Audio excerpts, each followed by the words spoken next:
For a company that has been around for as long as Harley-Davidson, the key to stay relevant is to evolve, right? But that is easier said than done when you have created an identity, a niche.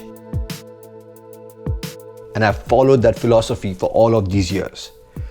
For change is difficult to digest, more so for the millions of people who have now passionately adopted this all-metal, big V, torque-driven approach.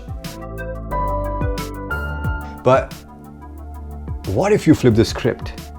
What if instead of playing catch-up, you leapfrog well into what the future holds and introduce technology today which is still taking roots? It should give you the free hand to pursue what you think is the future without the past holding you back. And essentially that's exactly what Harley-Davidson is trying with the Livewire, their first electric motorcycle. And that's why we are here in Portland, Oregon to see how far they have succeeded in this endeavor.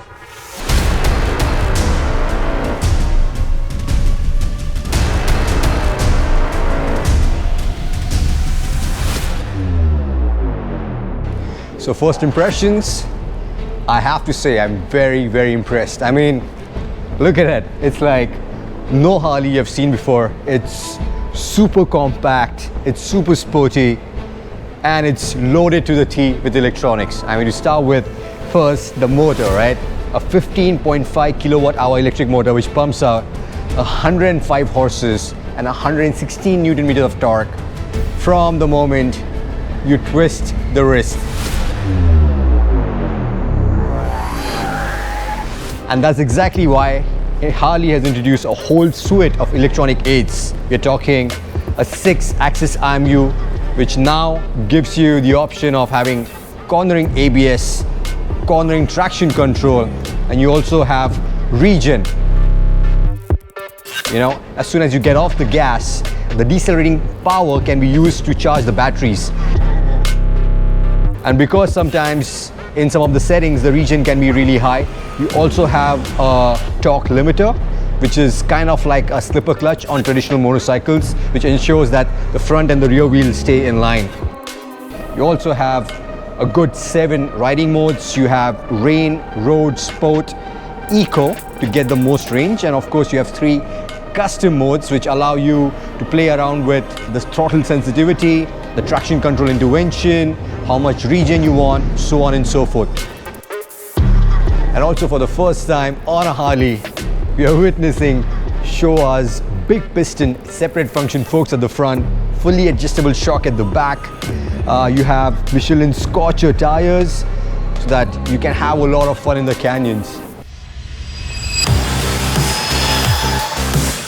How is it to ride? I never expected a Harley to ride this well, to handle this well. It's not the lightest of motorcycles. The wheelbase is a good 1490 mm, but as soon as you get on the motorcycle, you don't feel the weight. I mean, it's so beautifully balanced.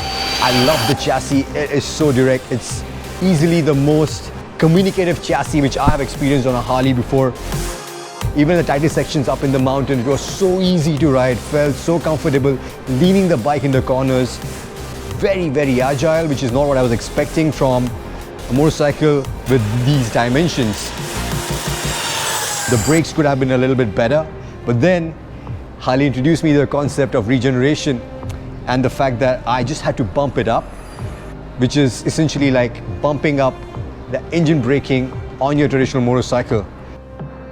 And suddenly the impetus on having the kind of sharp bite which I was looking for was gone. The regen kind of played a perfect substitute.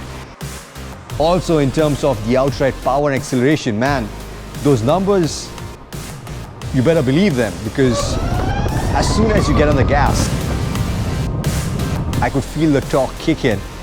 I mean, we were pulling wheelies with the traction control on. That's the amount of power, that's the amount of torque that this one makes, which makes it so enjoyable. What about all the things which are stopping us from wholeheartedly adopting electric motorcycle? And that's range.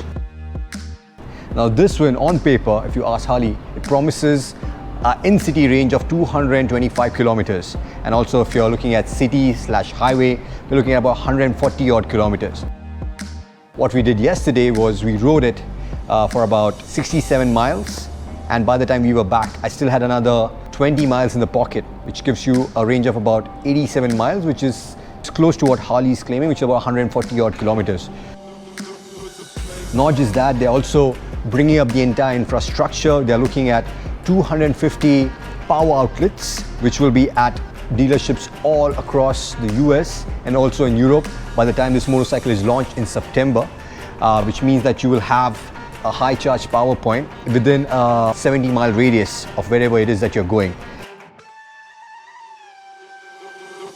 You'll also have the option of charging the motorcycle in your own house, and you'll get up to a full charge in about 12 hours. Whereas if you go to a fast charging port, you can get from 0 to 80% charge in about 40 minutes and 0 to 100 in about an hour, which would be fantastic, and which is exactly what we would need back home in India to make this a reality.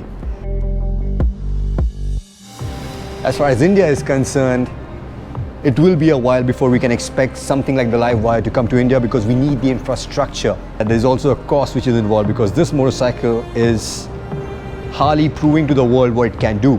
It's in many ways its flagship, and that's why it comes with a price tag of about $29,000. That's a lot of money. Looking at how well this will be received, there'll be a lot more models in the future from Harley-Davidson, which will be priced a lot more economical, and this is just the start.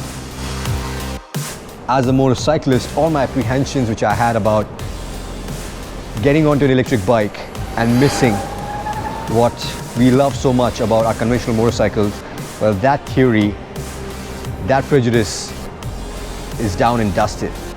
If this is what the future holds for motorcycling, I am really, really excited. It's a kind of motorcycling which all of us motorcyclists definitely ought to give a shot. Thank you so much for living it up with Sagar Sheldekar. And if you have any more comments, do hit me up in the comment section below, and I'll be more than happy to get back to you as early as possible.